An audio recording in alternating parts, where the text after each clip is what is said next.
Thank you, Helen. So welcome everybody. We are so excited to have everybody here, both our students and our panelists. My name is Leah. I am an MSW intern with the NASW New Jersey. And I am going to be the moderator tonight. And I'm going to hand it off to Jen, who's going to give us a little bit of a welcome, and then I'll lay down some ground rules. Thanks so much, Leah. It is so nice to see all of the faces here this evening, so many friends, and you've now heard my dog. It is still pandemic living. I'm really excited to be here this evening. This is such an important conversation to me personally, as I consider myself a non-traditional social worker. While I am the executive director of NASW New Jersey right now, I had a very interesting and diverse path in social work prior to coming to the association. I worked at the New York City Taxi and Limousine Commission as their first social worker, was a dirty word, a lobbyist for transportation, highway infrastructure, did work with breast cancer and the CDC, and also had an opportunity to work as the chief marketing officer for Girl Scouts. So in none of those positions did I hold the title of social worker, but I absolutely am a social worker and brought those skills to the position. And I'm really excited to talk with you all this evening about all the places and spaces that social workers are found and can be, and the ways that you can use your skills, and learn from our panelists this evening. So thank you to our students who brought this project to life and are the visionaries of our profession. And we're looking forward to having a conversation with you. You may see a dog in the background. All right, so we're gonna get started. So first off, I do want to thank Jen, our executive director, Helen, who is here and has been guiding us, who has been our staff liaison, guiding all the rest of the interns. And then Matt, Razia, and Jeanette, who have really helped me bring this together. It's not just me, it's the team of us. It's me, Matt, Razia, Jeanette, really bringing in everybody, that all these wonderful panelists. And thank you, panelists, for joining us. I know it's been a long journey to get here, and I'm really excited to have you on this call and to learn everything that we possibly can from you. So first thing, the ground rules, we are going to have questions. Just if you have one, throw it in the chat. We want to make this as dynamic a Q&A as we possibly can. I'm going to start off with some pre-prepared question, and then we're going to try and see how the conversation is going in the chat. We want to try and gear the chat how the people want it. So if you have questions, please feel free to throw them in the chat. They'll get to me and I will spit them out. If there's nothing in the chat, we still have questions. We will make sure to get as much information that we can out of these panelists. So panelists, get ready. So the first thing that we're going to do is we're going to introduce all of them. So our panelists are Jennifer Pelham. We have Debbie from Camp Berber. We have Marissa Quinn and Jessica De La Cruz. Debbie, I'm sorry, I totally forgot your last name that second. All right. So, I'm sorry, Debbie Morris, my apologies. So, we are going to introduce them they're going to introduce themselves one by one. They are going to introduce themselves, their credentials, and they're going to talk a little bit about their job, and then we're going to get into questions. So, Jennifer, because you're unmuted, do you want to start? Sure. Hi, everyone. Thank you so much for having me. It's great to be with you this evening, or I am in the San Francisco Bay Area, so it's still early for me. So yeah, I am an MSW. I'm from the East Coast. I went to grad school at UAlbany in Albany, New York. And I currently am a senior IT consultant. I do change management, and I enable people to improve their collaboration and communication skills in a digital space. I have a background in HR and internal communications, but really love, love, love change management, and really been focused on that lately. But the reason I'm also here is because I am one of the co-founders of the Corporate Social Work Collective. And so we are bringing together non-traditional social workers in the corporate space on a regular basis. There's a lot of us out there doing amazing things. And when I first started my journey, I wanted that sense of community and connection. And I did not want to lose my identity as a social worker. And shout out to Allie, who is part of our leadership team that is here with us tonight. She's actually physically in New Jersey. So. All right, thank you so much. I would love to have Marissa. Can you introduce yourself? Yeah, absolutely. Thank you, Leah. So my name is Marissa. It feels like recently graduated with my MSW from University of Maryland, Baltimore in 2019. And I already had an interesting perspective in grad school because I had a bachelor's of fine arts coming into it. But I am currently in a winding journey on my career. I'm a lead BI engineer at Saks Fifth Avenue. So similarly in the tech industry right now, doing data analytics and helping users build out reports. So it's so lovely to talk to through this panel to talk more about non-traditional social workers and how social work impacts my job. Thank you. Can I get Jessely to introduce yourself? Hi, everyone. I'm Dr. Jessely Dela Cruz. I guess I'll go down all the letters. I do have a bachelor's degree in political science from Rider University. Then about 2 years later, I pursued a master's degree in social work from Rutgers, Newark. About 3 years later, I obtained my LCSW. So I do have a clinical license. I'm a licensed clinical social worker. And a few years later, then I pursued a doctorate in social work from Rutgers University, which is for some reason considered an advanced clinical degree. So we'll go with that. And those are pretty much, I wear actually a lot of different hats as a social worker. So my main hat is I'm executive director for the Latino Action Network Foundation. We're a nonprofit advocacy organization that focuses on policy change. I do actually wear a clinical hat on the side as a clinical supervisor at a rape crisis center in Bergen County. Thank you. Thank you. And Debbie. Great. Thank you, Leah. Thank you so much for having me this evening. This is such a fun and wonderful topic. So I am Debbie Morris. I'm the Assistant Director of Beaver Camp in Mukwonago, Wisconsin. I have my LCSW and I got my master's at University of Chicago many years ago. I've had an interesting social work path because I started as a classroom teacher, then got my master's, went into school social work for many years before I left typical social work and moved into the camping industry. And the camp that I work at is an overnight camp. We service between 300 and 340 campers per session, anywhere from 7 to 17 in age, and we have 2 sessions. My specific job, I oversee everything that has to do with camper development, which includes recruiting new campers, hiring staff, getting campers ready for camp, and training staff, as well as managing all of those pieces while we have our kiddos on property. Awesome. Thank you so much. Thanks to all of our panelists. So we're going to start with our first question. And Debbie, because you're already on my screen, I'm going to field it and then you're going to start and then our other panelists can jump in. So our first one is going to be, what led you to step out of the box and create a new path for non-traditional?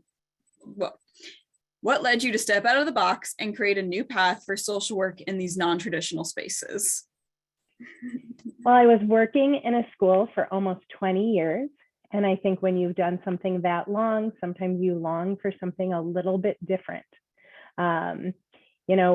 School systems can be absolutely wonderful, and I'm so glad I did it. but there's also a lot of boundaries and bureaucracy and things like that. And I wanted the freedom to do something a little bit different and to be able to be outside and share passion in an inclusive environment that was less academically based, because that was mostly my experience. And so being able to enjoy my passion of working with children and young adults and families, camping just seemed to be, a place that I could do all of those things, use my social work skills. I use my clinical skills every single day, but not be in that traditional therapy setting.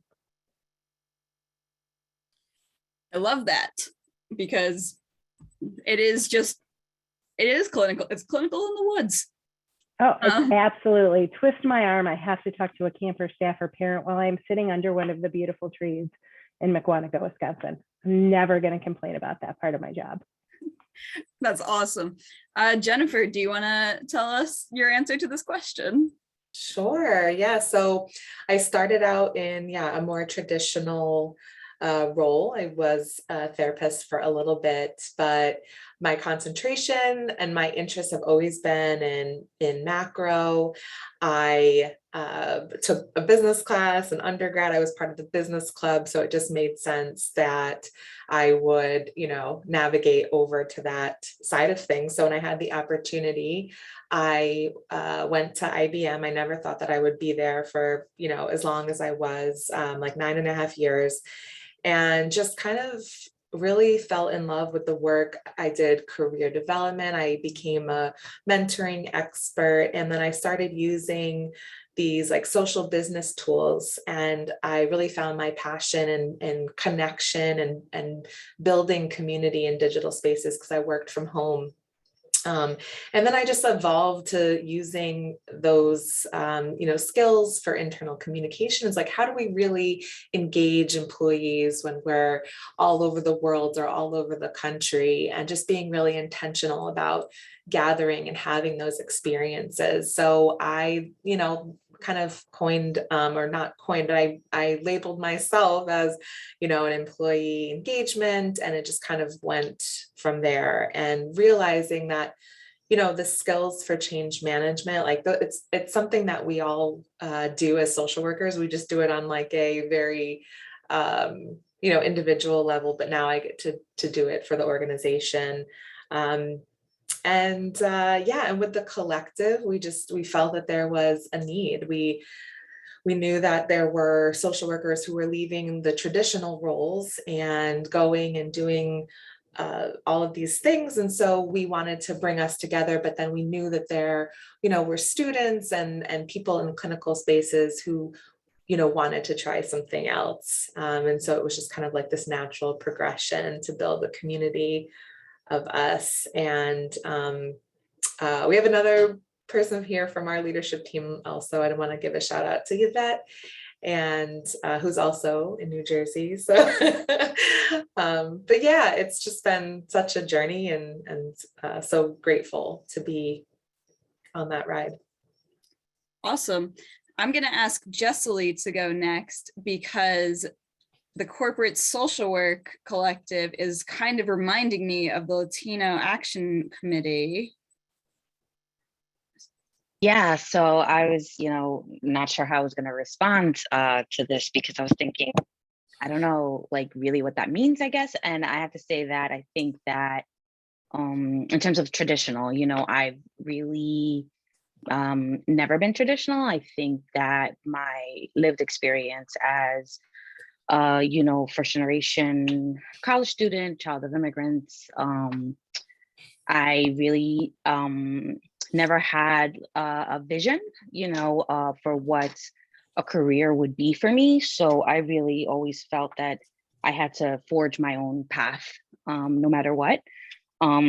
And there wasn't really a lot of guidance for me in terms of or models of what a professional woman in a leadership position looks like, So as I was going through my academic career, I really sought out a lot of mentors, internship programs where I met other Latino women, a lot of times from varied industries, and women of color, just so that I could have that vision of what it might be. So I really felt my way through my social work career from the beginning. I didn't start out as a social worker. I had a bachelor's in political science.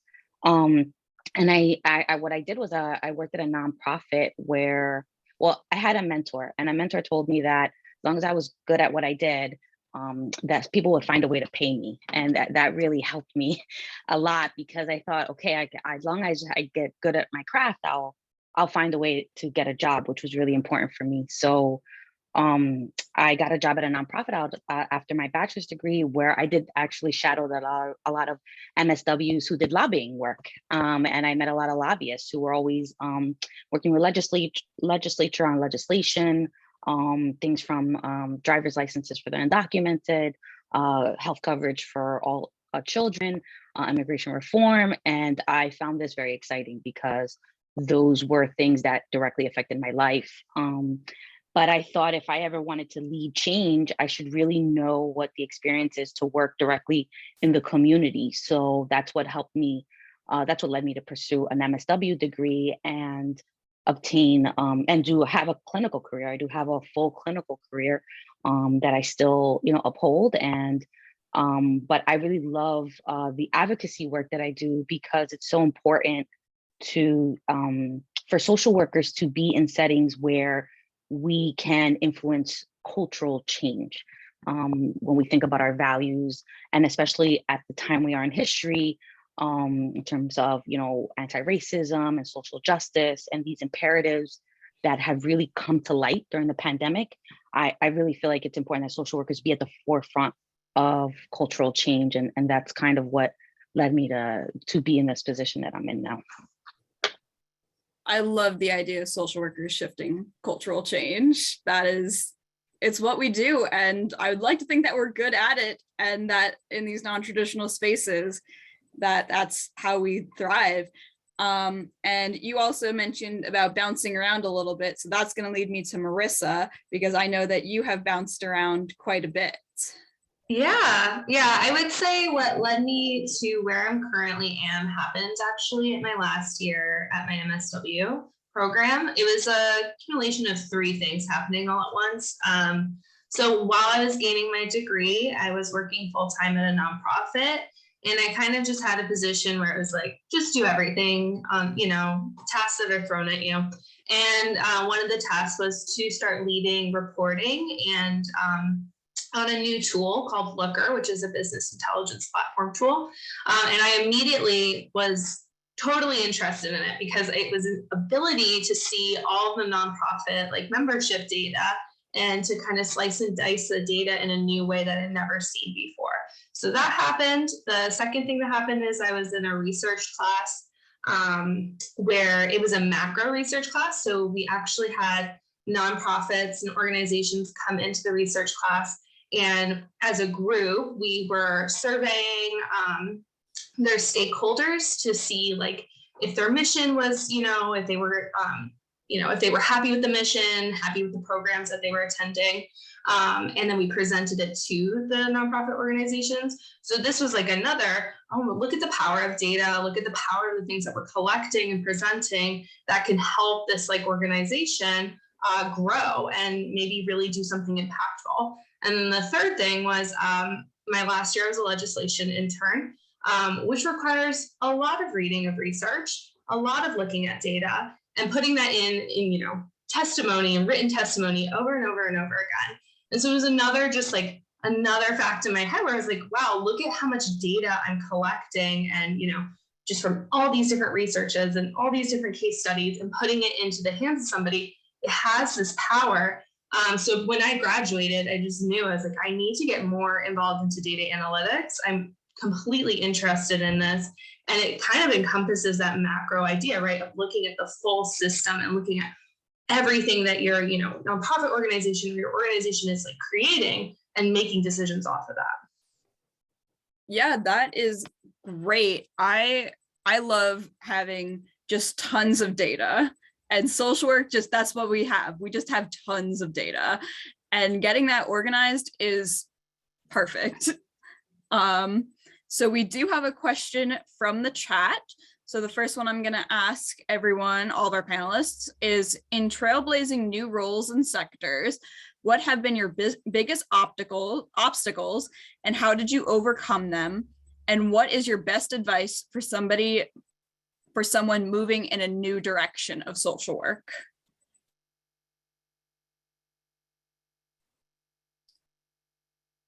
I'm going to give you a second to think on that.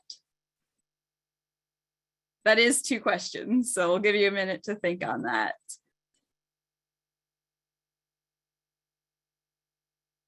All right, Jennifer, you're unmuted. Oh, Jessie unmuted too. Okay. I guess I would say advice I would say is, create your own lane.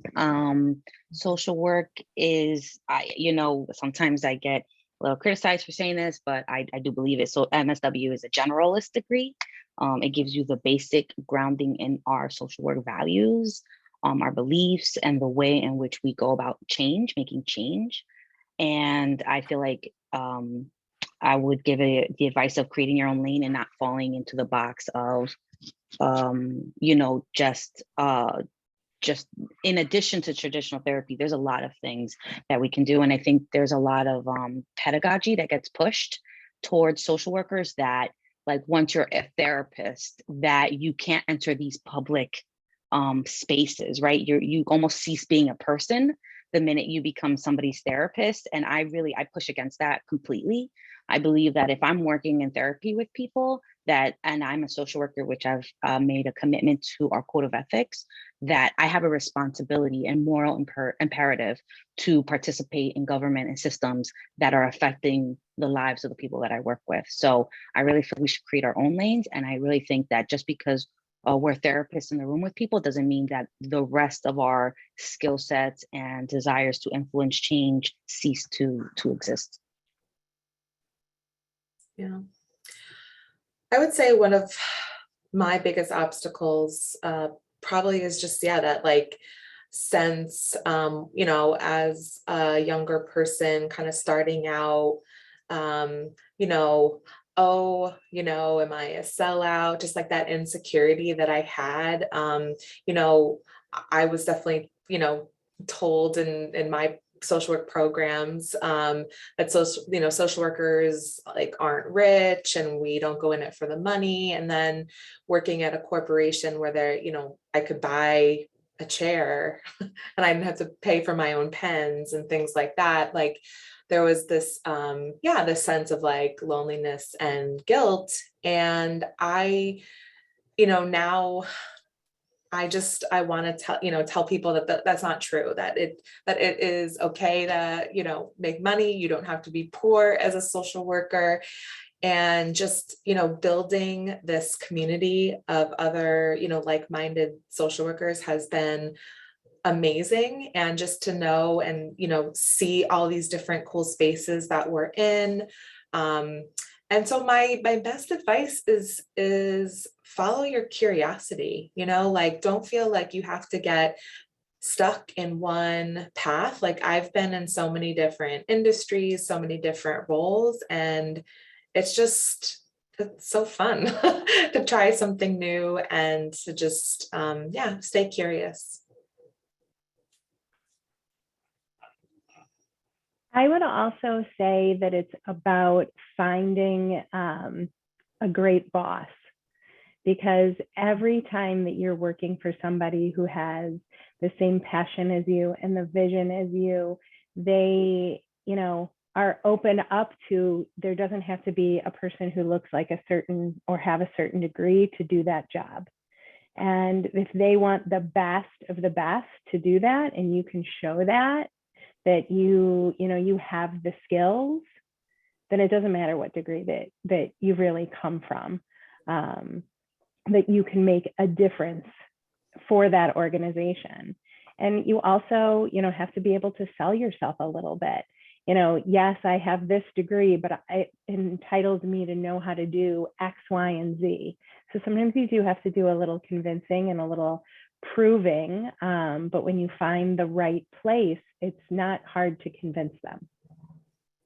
Yeah, I completely agree. So I think that's definitely been one of my biggest obstacles, is thinking that my like lack of experience in tech is a obstacle. But I think what I have learned is to flip what I think my weaknesses are as strengths, right? I'm bringing a new perspective with an MSW to tech. People who think, interpersonal skills and having the ability to talk to people and really understand what they're trying to figure out in tech, think that's a soft skill. It's a really strong skill. And so in your interview process, it's really to sell that, to sell that experience of the ability to conflict resolve and, talking to others about, what they want and finding solutions and even SMART goals.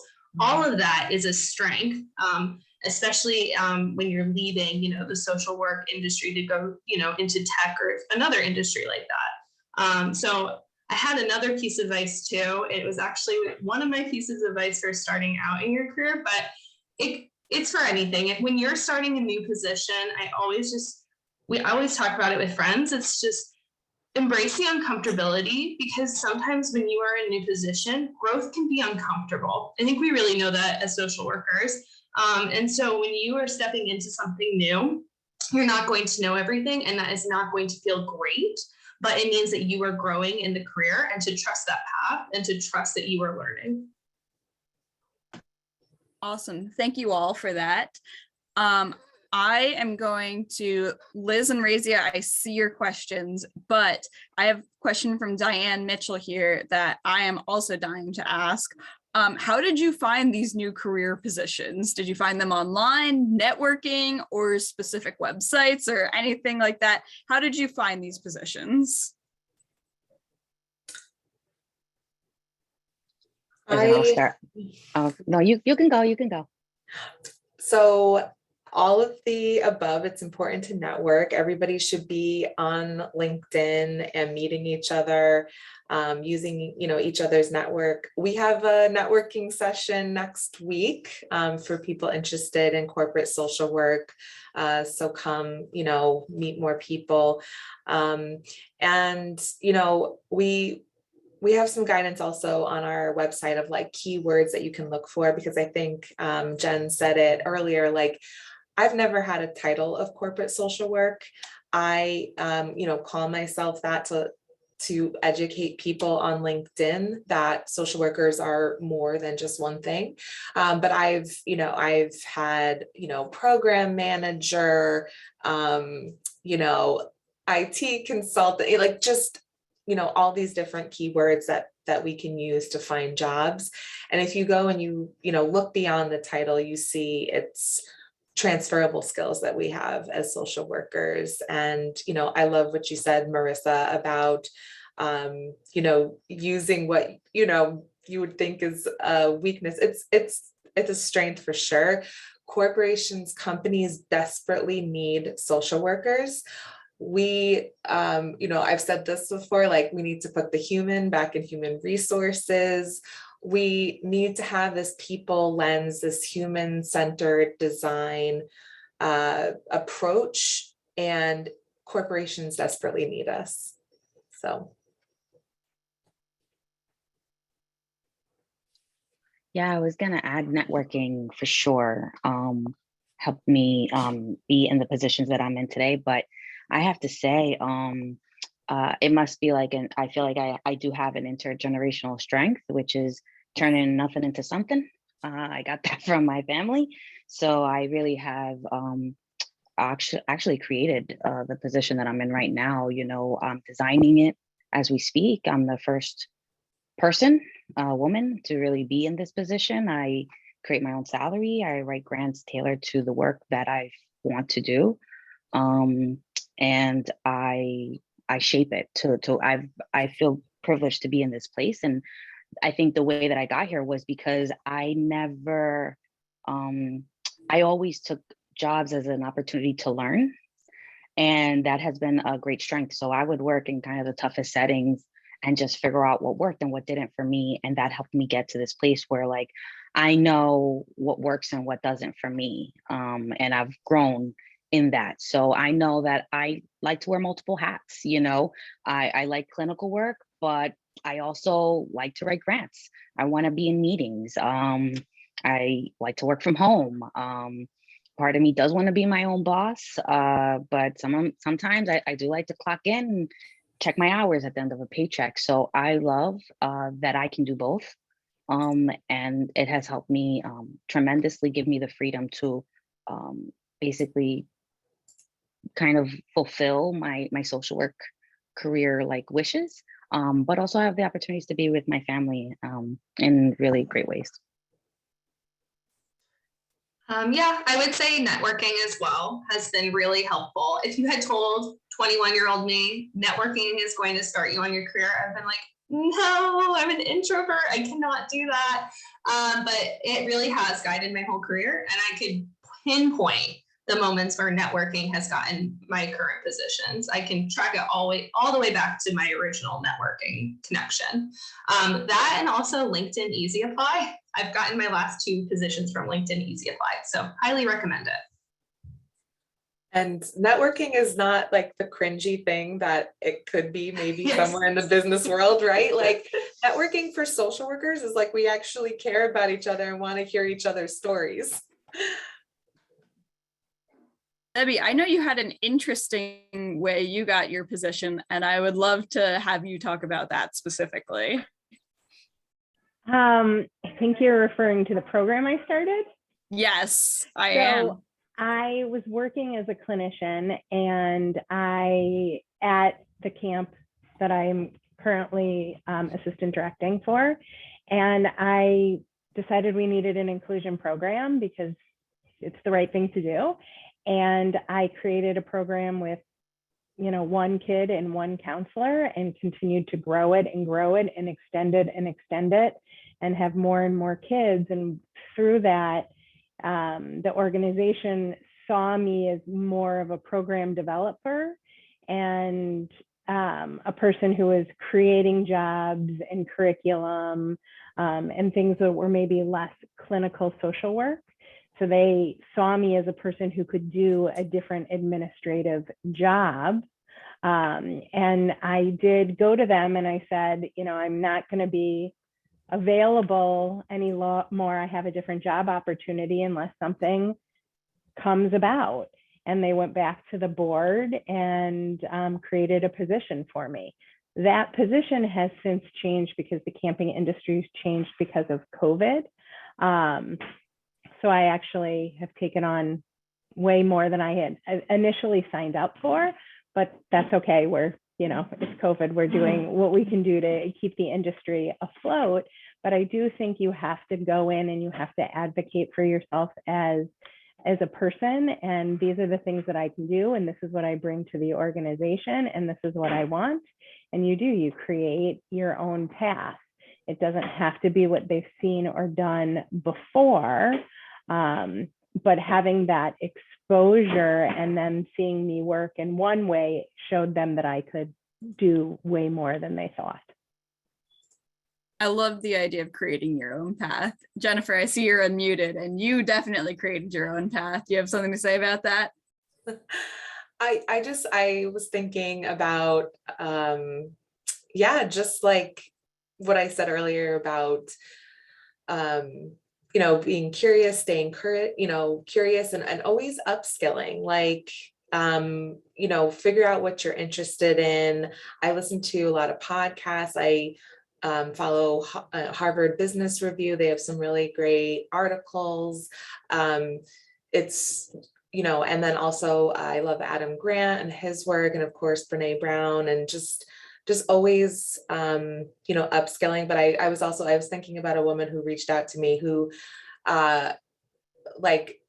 it's an amazing story, and we can't wait to feature her on our blog, but she is like literally writing her job description. She's at an internship right now, MSW, within a non-traditional company, and is like writing her job description. And like, we all need to do that, right? Like, take things into our own hands and, forge the path that we want. Yeah, for sure. Also love Brene Brown.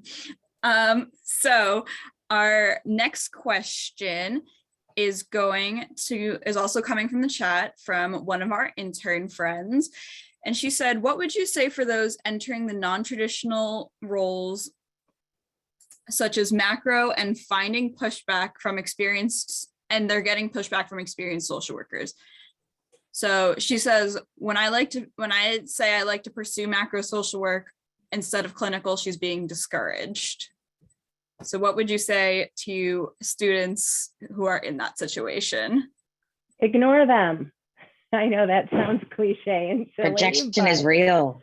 yeah, I mean, everybody chooses a different path. Just because they don't believe in it doesn't mean it can't come true. It's okay to ignore. All right, ignore them. That seems to be, I see all of our panelists kind of nodding. All right, so then I'll move to our next question, also from one of our intern friends. Hey, Razia.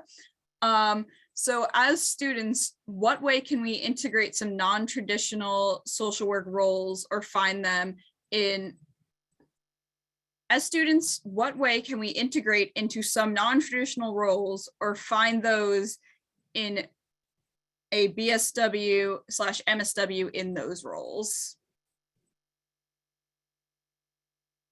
So how can we integrate? I think Razia is asking, how can we integrate into these non-traditional roles with our MSW and BSW? Razia, if I'm wrong, hit me in the chat. Yeah, I also feel like she's also asking, one of the most powerful things is seeing yourself in that role, right? So how would you find people with BSW and MSW in those sort of roles? Or how did you find people in those roles?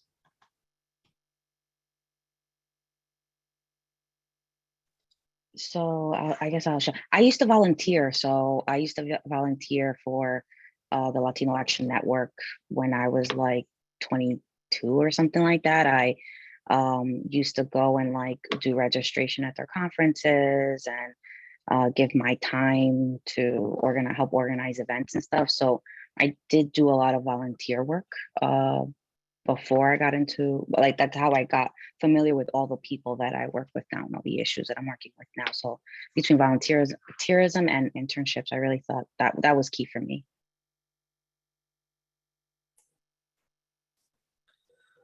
Yeah, I would say, find people that, you think are interesting, that their jobs are, interesting, whether they're social workers or not. Yeah, do informational interviews, like reach out. You might get some no's, but you'll probably find a lot of yeses. And yeah, and if you're in like a micro or clinical role right now, there are lots of ways that you can do, macro to get project management experience. Just planning this event is, there are whole roles at companies where people are just event planners. So if you like that kind of stuff, there's, I think we don't realize how many skills we have are, easily transferable in the corporate world. And Yvette shared her story in the chat. Just, she's working at a tech company and, as a clinician, but she's also like running the ERG.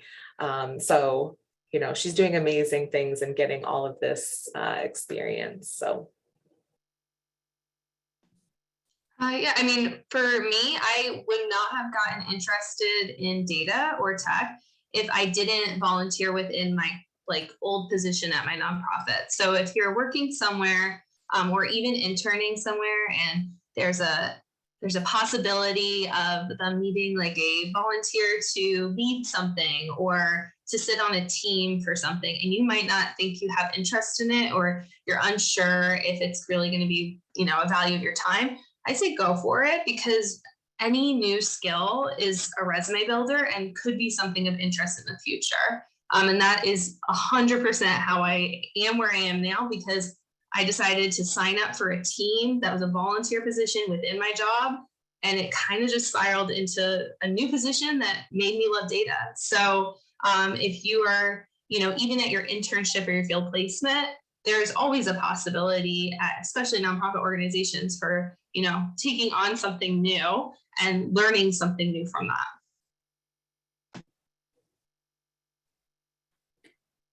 All right, I'm gonna actually clarify Razia's question. So she wants to find out.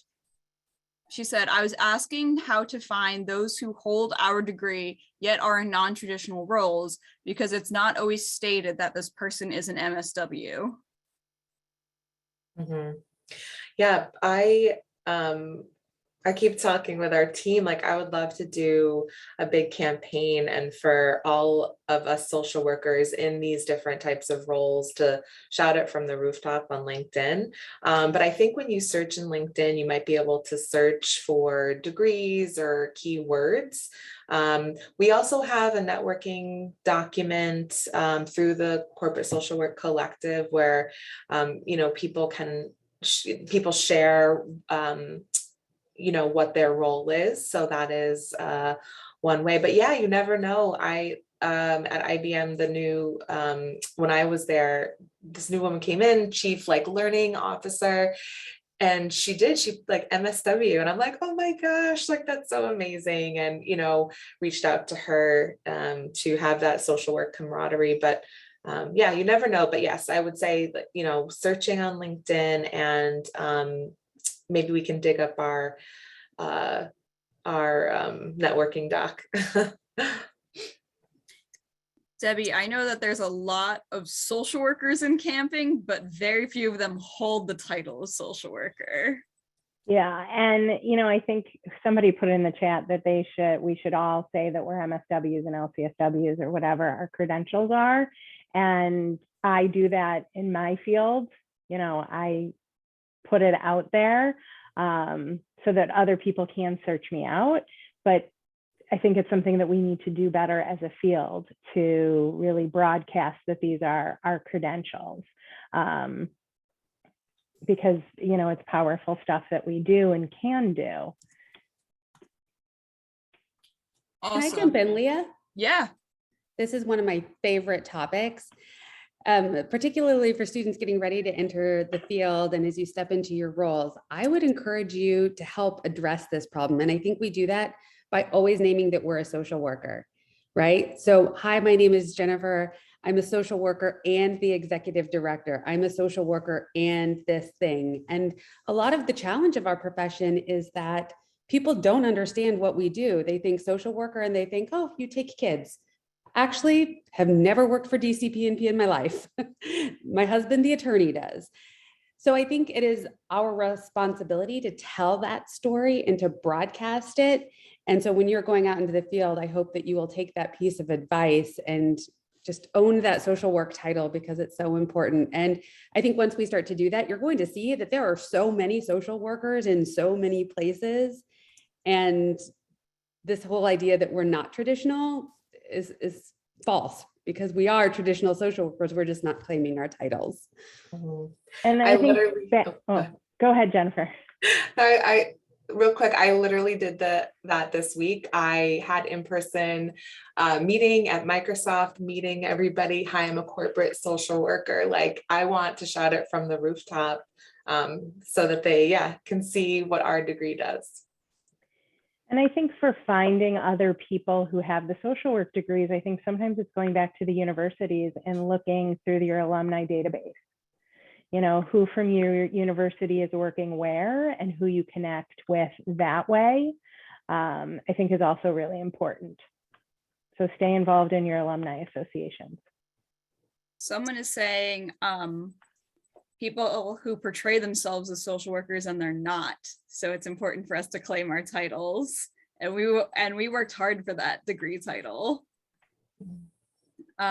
So Matt actually has a question for us, and that is going to be, when forging your new path, how did you stay motivated and deal with the loneliness and discouragement that potentially comes from venturing beyond the micro-macro dichotomy? Hey, so when we were all in our master's program, we had to have supervision and group supervision. So although I don't have a camping association supervision group, I do still attend a clinical supervision group. And I just think it helps keep me up to date on my clinical skills, which I use all the time, and helps me be with other like-minded individuals. And it's amazing how many of your social scene becomes social workers, strangely, because the majority of my friends are social workers. Yeah. Any other panelists want to chime in on that? All right. Oh, Cecily, yeah. Yeah, I was just gonna say, I am very committed to our code of ethics, and I keep bringing that home because I really think that that is a guideline for for what we are, who we are, right? Our common beliefs, our values, our mission. And if you really look at those, you can bring that to any organization. And as a matter of fact, we need to bring that to every setting, every organization, people who think like us, who understand systems like us, who have that intersectional perspective like us, because that is the way forward right now. And for us to participate and for us to see the change of that, we have to be not just in therapy rooms. Like, that is not what is going to change systems. Is, yes, it changes the trajectory of someone's life. I've had the privilege of helping people heal from terrible traumas that has really changed the course of their life, and I'm really grateful for those experiences. But I also know that if we're going to change systems so that people's lives are better, that we need to step out of our comfort zones and out of the therapy room that I know we fought very hard to be legitimized in. We fought very hard for that, and we do deserve to be there, but that we should also take our skills into other settings. And if you market that, I believe that, companies will look for you. I love that. I'm going to move on to our next question, just so we make sure that we hit all of our questions, because we do have some in the chat. So Natalie is asking, what is the best way to sell yourself when people in corporate places or other non-traditional social work settings don't understand your degree?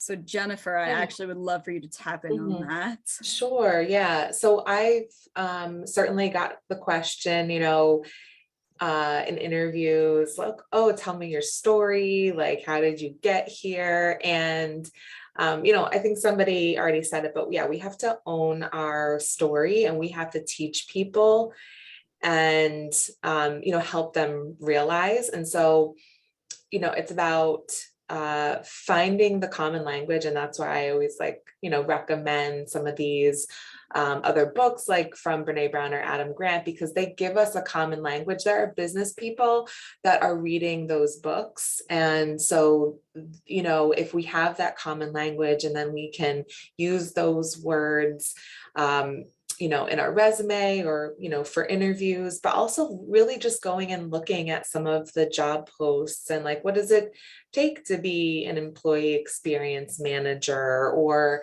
what does it, take to be a HR program manager, whatever. Just go and look, and then just be able to tell the story of why you as a social worker can do that. So yeah, we do have to do some teaching, and again, hopefully that's why we're here as a collective, so we can, help.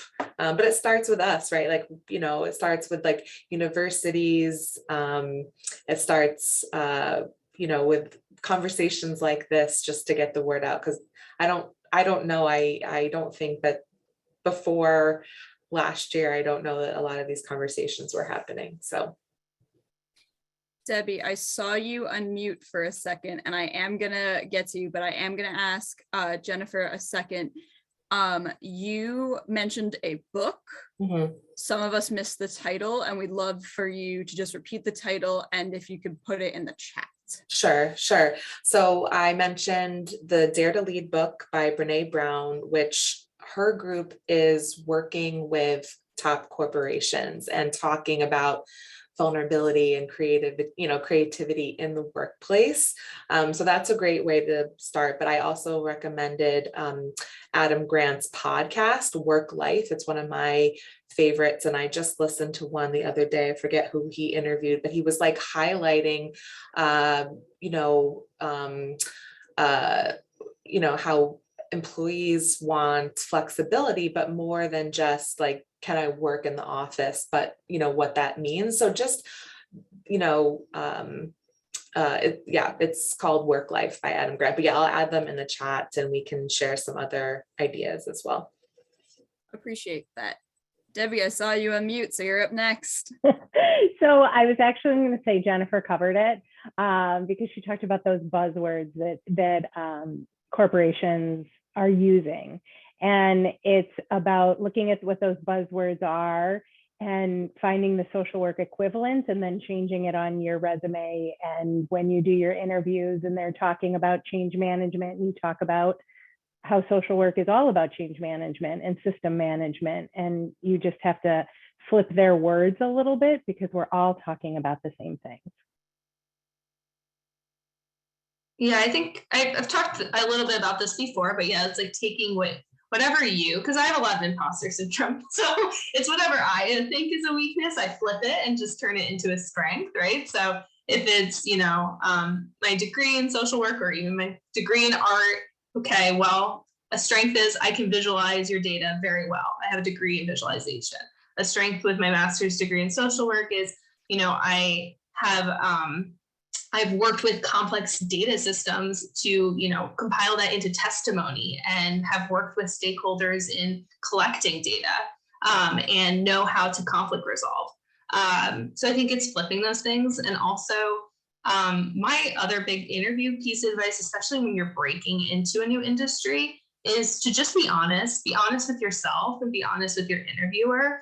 Because if it's not going to work out, it's not going to work out. But honesty is great because you're going to be showing them a little bit of your vulnerability, which is so nice. As somebody who interviews, it's nice to be on that page with somebody who's, giving their honest, recollection of their skill set, especially since I'm in tech, people, being honest with your tech skills, because there's always opportunity to learn. So just expressing that even in the interview itself, to me, is a real strength.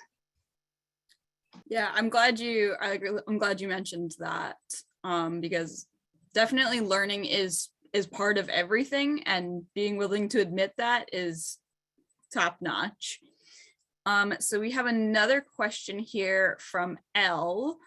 What advice would you give graduating seniors trying to break into our desired fields within social work regarding asserting our worth? Many of our classmates have been discussing the issue of orgs offering minimum wage or just above, claiming that we don't have experience to demand that what we're worth.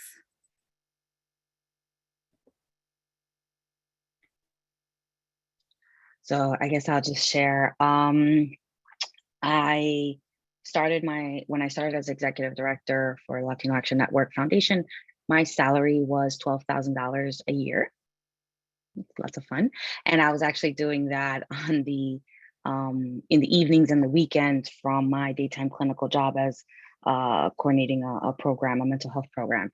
And actually before this job, when I was in that coordinating that mental health program, I came in, I took the job, I took a salary cut to take that job actually, to move into a managerial position. And it was a significant salary cut. Like I'm remembering the impact because when I went to do my taxes, my accountant was like, you made significantly less money this year. And I said, yeah, but it's for a purpose. Okay. I know I was making 70,000, seeing 30 people a week, billing Medicaid and doing all this stuff. And community mental health, breaking my back really, like, yes, working, but just working so much. But I have a opportunity now, even though I'm making less money, to create something and build something that's bigger than me. So I have typically taken jobs at one salary and I'm like, you know what, this is good for now. Let's see. This is always my attitude. I'm like, okay, I will see this entry salary because I definitely make people see my worth in the job. And that has been a strength, right? So it's like, this is the salary, but once people see what you can contribute as a social worker in your setting, and not just as a traditional social worker, if I had entered that program coordinator position and just been seeing patients and doing things as is and not causing any waves, by going to county meetings and testifying that we needed more money, by reaching out to newspapers and asking them to do op-eds for SAM by sending emails with our list of our waiting lists and showing success stories. Like, those were things that were not taught to me in school. Those are not clinical things. Those are advocacy things. Those are marketing things. Those are logistic lobbying things. Those are networking things, like confidence things, that it made them see my worth, right? Because when the state came to us and said, okay, we're going to double your grant because we've been hearing that you're underfunded, the hospital was like, oh, that's great. And how did you hear that? And they were like, Dr. Jessley Delacruz has been everywhere talking about the gap, and we hear her. And they were like, great.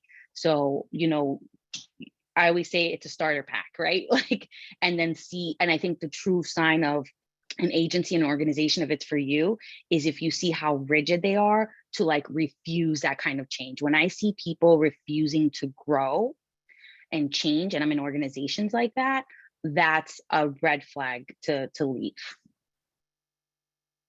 That is for sure a red flag. Jennifer? So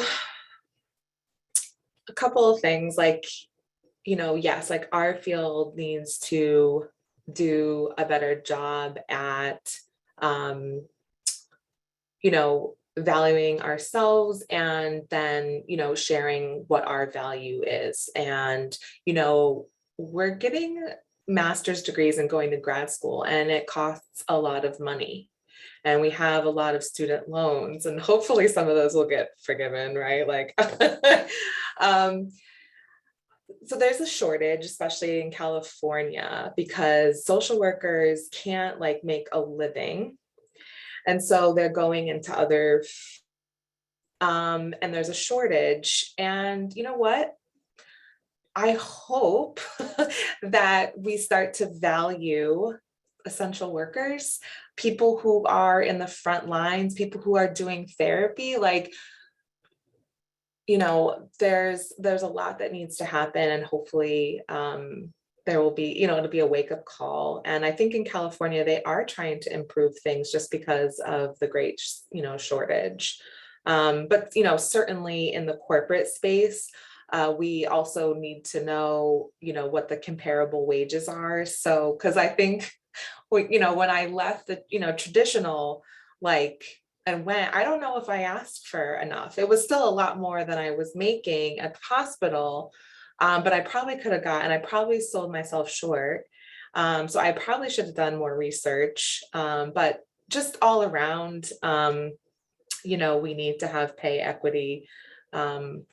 Teachers, oh my gosh, don't even get me started. What they had to do, with my kids and Zoom school.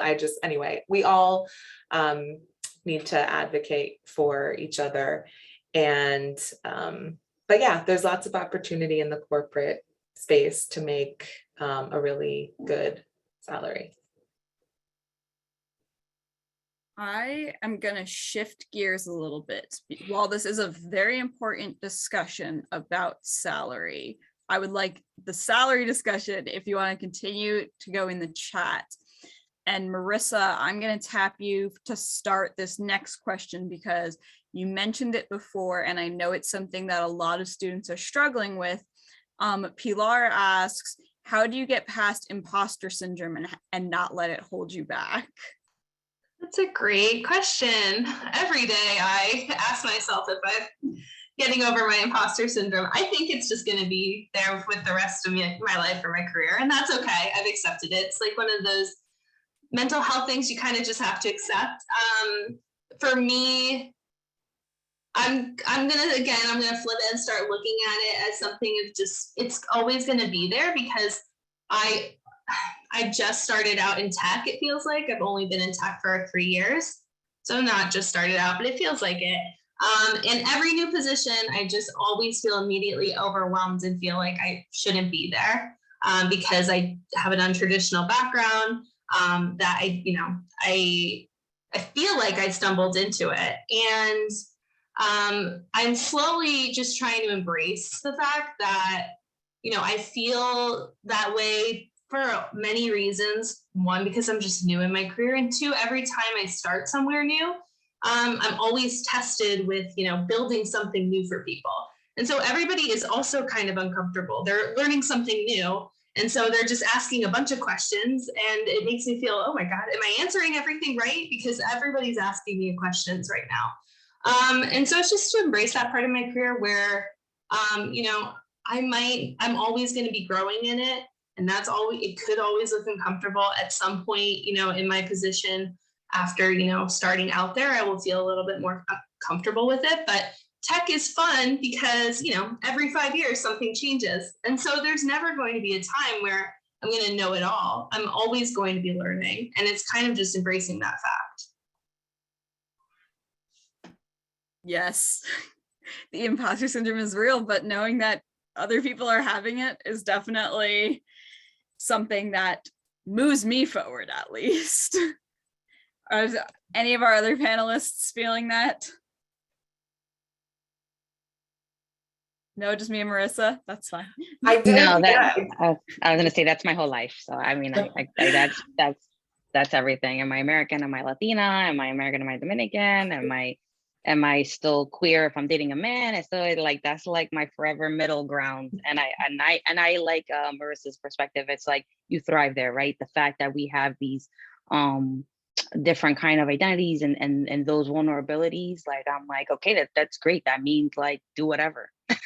do something different. That systems perspective though. So I saw a great TED talk, I think Amy Purdy, I'll have to Google to make sure I'm right afterwards, but she did this great TED talk, like a really great exercise to fake it till you make it. Like she stands up really tall and is big. And so like, I do that every time if I have an interview or something, like I got a standing desk. And if I need to give a big presentation, like I'm gonna just make myself big. And I just feel strong when I'm doing that, having good posture. So it's like, we have to, fake it till we make it, and do some of those like physical things that will help us fake it a little bit more. But yeah. Yes. Okay. I was right. Yes. Amy Purdy. All right. I have another question that Debbie, I would love you to start on. So, because I know you have bounced around from teaching to school social work and around. So what is the most significant risk you've taken towards your career? Oh, this is a good one. So if anybody who has ever worked in education, you know that there's a big teachers union, and there is tenure, and there's retirement. And when I left the schools, I left all of that. And it is a strange feeling to know that I don't have tenure anymore. So I can be let go. We are all replaceable, but I also think I'm good at what I do. So I know I'm going to be okay. And I'm not an imposter. I'm faking it till I make it when I'm having a hard day. But the risk was worth it. I mean, it is okay that I don't have a union behind me. It is okay that I don't have tenure anymore, and that I left the teacher's pension, because there's other ways to do that. And it's worth it for the self-satisfaction and the self-well-being of to be able to do something that I love. I love that. The just self-satisfaction of being able to do what you love and knowing that those risks paid off. Mm-hmm. And yeah, they did. They absolutely paid off. I would love for my other panelists to share their risks. Yeah, I mean, so I think my biggest risk, it's what your biggest risk is in your career right now. Is that what it was, the question? What is the most significant risk you've taken towards your career? Okay, a much better phrase. So I think, for me, I went to a completely different industry. I'm in the for-profit industry, and that was a risk. When I took it, I had a lot of considerations before I took my first job in for-profit. You know, if it was something I really wanted, if, you know, I was leaving this for-profit position that or nonprofit position I really wanted. And the reason, the defining factor that made me take it was learning, and this opportunity to learn with somebody who was really willing to teach. My supervisor at the time was opening up to teaching me everything with tech skills. And the risk definitely paid off, because I was able to, you know, learn so much under them and take those skills and kind of like broaden my career aspects. But at the time, it felt like a large risk to me. Yeah, it's so great that we have those people who help us make those risks worth it. Yeah, so let's see, probably every time I switch, I make all these different like lateral moves, or, you know, moves in. So I haven't gone up. I've gone this way. And especially 2 years ago when I made the switch into IT, I had never worked in IT, always like HR and internal comms. And I was like really nervous, because I'm like, I'm going to be in IT, like social worker, HR. Okay, maybe that's like a little more, but gosh, IT needs us too. Like, just to have that people lens when we're rolling out technology, when we're communicating with people about technology, of course, the change management. But I knew that it wasn't much of a risk anymore when my hiring manager was like, yeah, I feel like sometimes I'm a therapist too in this job. So I'm like, oh, okay. Like, yeah, just being able to listen to people and help problem solve. I mean, that's a lot of what I do. And so it felt like a risk, and I was nervous because I'm like, oh, do I want to be in IT and leave HR? But yeah, it's really worked out, and I love what I do. Yeah, I took two big risks. I told you about the risk I took taking a salary cut to become a program coordinator so that I could have more flexibility in my career at the time. But I would say these were calculated risks, right? Like I really thought about these things. And yeah, I had to fight my imposter syndrome taking those, but I really had to lean in and kind of like take these calculated risks. So I did that at that time. And then most recently, about 8 months ago, I left an institution I've been working at for 12 years and came into the nonprofit world, where I'm essentially my own boss, right? And making my own salary, but you know, nonprofit, it's not guaranteed, right? It's all, my entire living is based off whether or not I get that grant. Sometimes some of it is political, you know, so I have to, you know, I don't have health coverage, right? I don't have health coverage for my job. I have to pay into the marketplace, which thanks to social workers, people like social workers advocated for, you know, are working on universal health coverage so that I can actually do that in an affordable manner now, where 2 years ago, that was not the case, right? Like paying into the marketplace was very difficult for people. But now I'm able to do that. So that was very scary for me at first.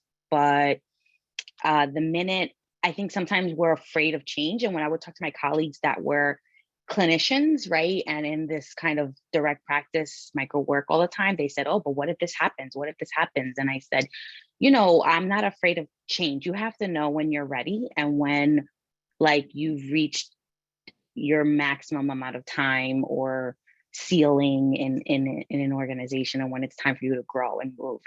And if you're like resistant to change, like you're gonna get stuck. I just feel like people get stuck in their careers sometimes because they're afraid of new coworkers or a new setting or a new commute. And I don't think we should really carry those fears. Yeah, for sure. There seems to be a bit of a dance battle happening in the chat right now. So I am going to ask us our next question.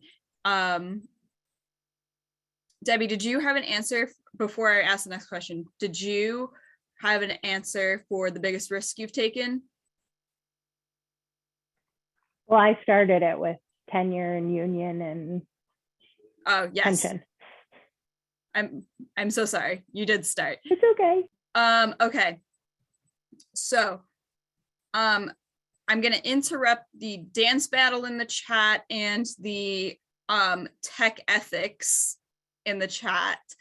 Can I get Matt, and while we have 15 minutes left, Matt and Jeanette, can we drop our panelists' emails, because we're networking and these are great people. So we're going to drop those in the chat. And while that's happening, I'm going to ask another question. And so that is going to be, what advice would you give to younger social workers who are looking to break the mold?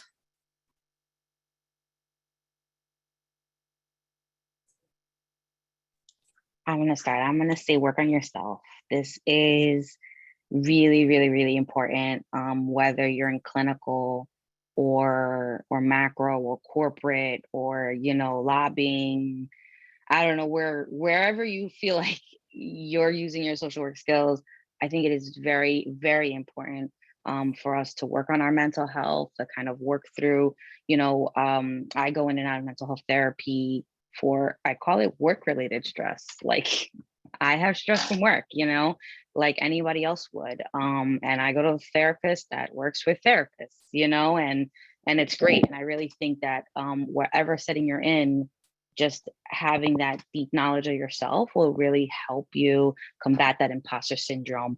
Know to have a guide, an internal guide, to make those decisions for what settings you know you can thrive in, because we're all different. And you might thrive in something that is not for me. But you need, if you don't know yourself and you don't have that work done, it's going to be really hard to make those decisions.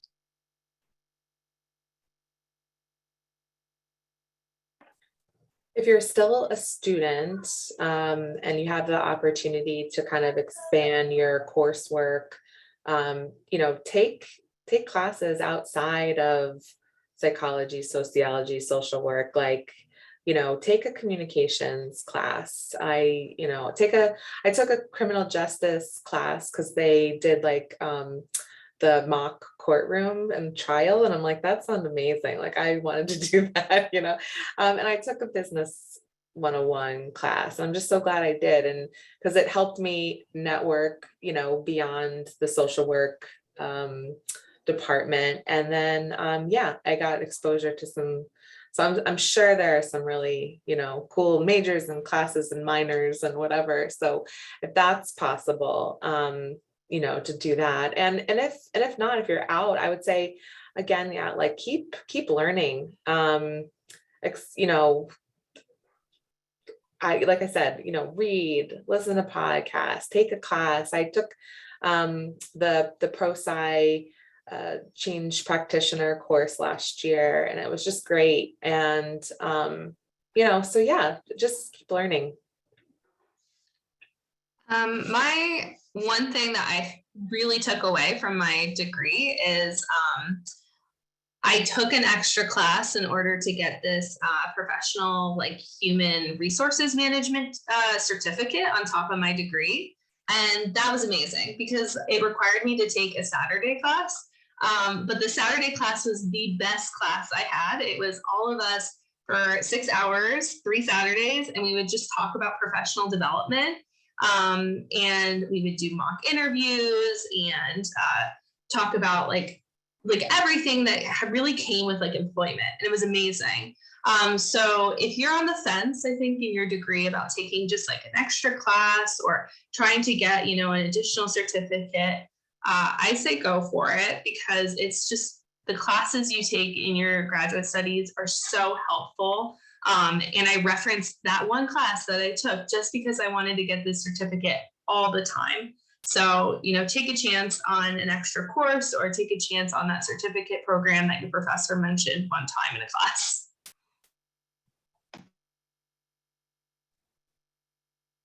Great. Debbie? I'm being joined by a special friend for our panel. I would say don't limit yourself. It's okay to make mistakes. Try something out. If you don't like it, you learn from it. Don't be afraid to try things. Yeah, thank you so much. And hello to your special friend. So we have about 10 minutes left. So I'm gonna ask maybe the final question, maybe we'll get another one in. So the next one is gonna be, what about traditional social work do you bring to your everyday work? Marissa. Jessley, go. Jessley, I was go. just gonna say the DSM I think is still very important. I still know that and carry that well because in my field, I work with people from all kinds of walks of life. So I red flag things because you have to know who you can work with and who you can't work with. So I think I still carry that with me very closely. We love the DSM. I was gonna, go ahead, Jennifer, go ahead, yeah. I recently did the SWOT analysis. Like, I love that. Like, just really understanding the also the importance of metrics. I'm not, as deep in the data as Marissa, but it's important to, when you are building programs and running projects for the corporate world, they, sure, everywhere. They want to know, like, what's the ROI on this? And as social workers, like, we're really good at, measuring success and starting with the end in mind. So certainly that, but yeah, SWOT analysis all day. Strengths perspective. Also, I've used that all the time.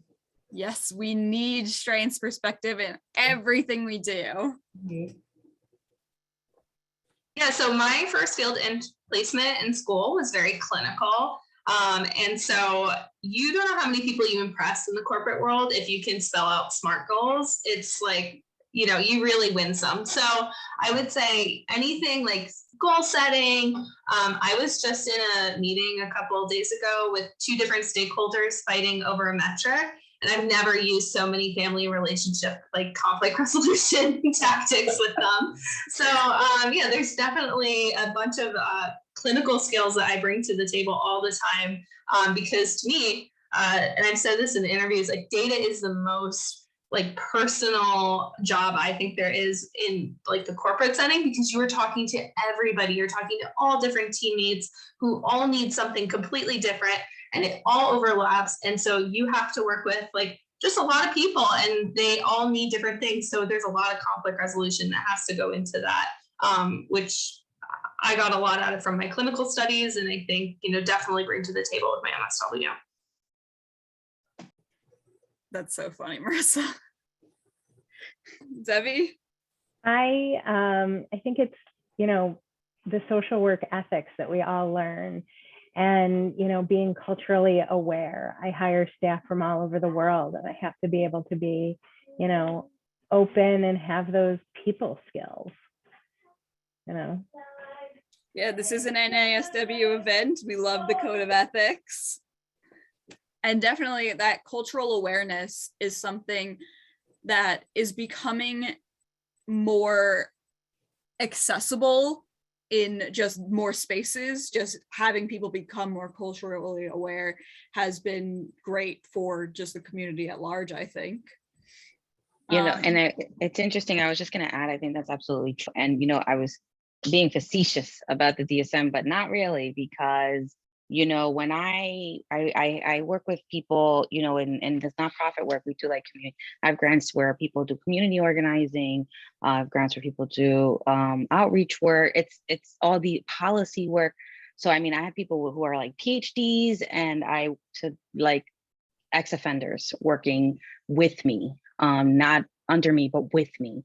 And you have to really I think when you understand people, it just makes you a better boss. It makes you a better coworker, no matter what setting you're in. And because we have that mental health understanding, we can kind of better see people's strengths and bring to the table what they don't, how to kind of talk to people, understand, why certain people might be interacting, and really place them in settings to thrive. But I think without that mental health perspective, sometimes we start to push common white dominant culture values in our workplaces. And I think that social workers are, like Debbie said, in a unique position to change that. Yeah. So we have just a couple of minutes left. It looks like everybody's dropping their LinkedIn in the chat. So definitely start networking and connecting with people. And I'm going to ask our panelists one more thing. Just one more thing. Your top piece of advice for students in general, because I would say the majority of people on this stream are students. So what is your top piece of advice for those in BSW programs, MSW programs, people just in university right now in higher education?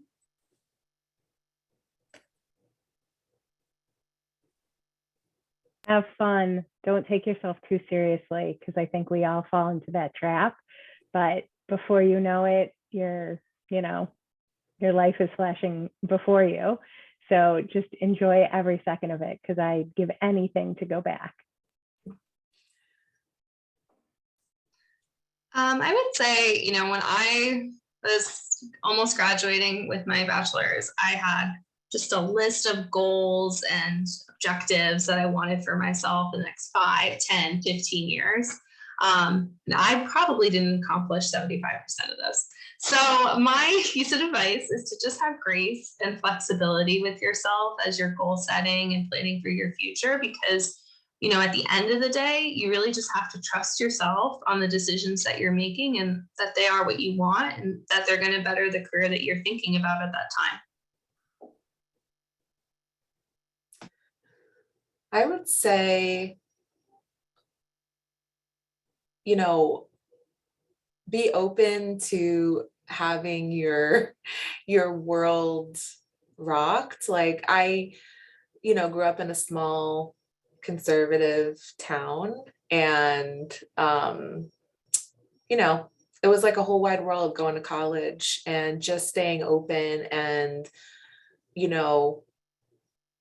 I learned so much more than getting my degree. I just learned about life and friendships and people and politics, and just I was able to really rethink a lot of things that we kind of learned growing up, those family norms. So I had a really fun time too, but I looking back, I'm like, oh my gosh, it was really transformative for a lot of reasons. So. And Jessie, why don't you round us all out?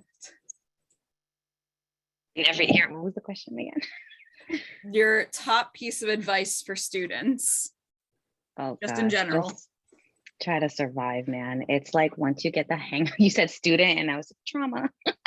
I just think I am a student, so it's like that student life, it's real, and it's like once you get the hang of it, it's over, and you're in the field, and welcome, you know what I mean? Like your colleagues are here waiting for you to welcome you.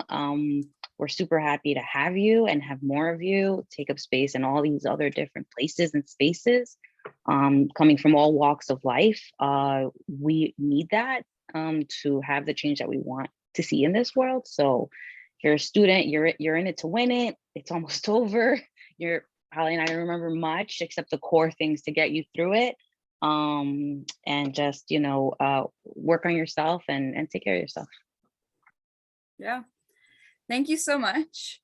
And I want to thank all of our panelists for being here. Thank you, Jessie, Jennifer, Debbie, and Marissa. I want to give you a round of applause. Thank you so much. So I want to thank all of them. I want to thank all of the other interns that were monitoring the chat. Thank you, Jeanette. Thank you, Matt. You've made my life a lot easier. And I'm going to do a little bit of a plug, and then I'm going to call on Jennifer if she's still here to close us out. But our conference is coming up May 1st and 2nd. Students, get on that train. You're going to learn a lot. And professionals who are here, 23.5 CEUs, if you need to keep that license. So Jen, are you still on? Student members are free for the conference. Jennifer, I know you were having some. She's not on. She's not on. Oh, Jennifer said she was having some internet troubles before, so I guess I will close it out. Or Helen, are you available? Nope, Helen's gone too. No, I'm here. I think you're doing an absolutely fabulous job. So I'm just going to let you do your business, please. All right, I guess it's me. All right, well, thank you everybody for attending our NASW New Jersey event.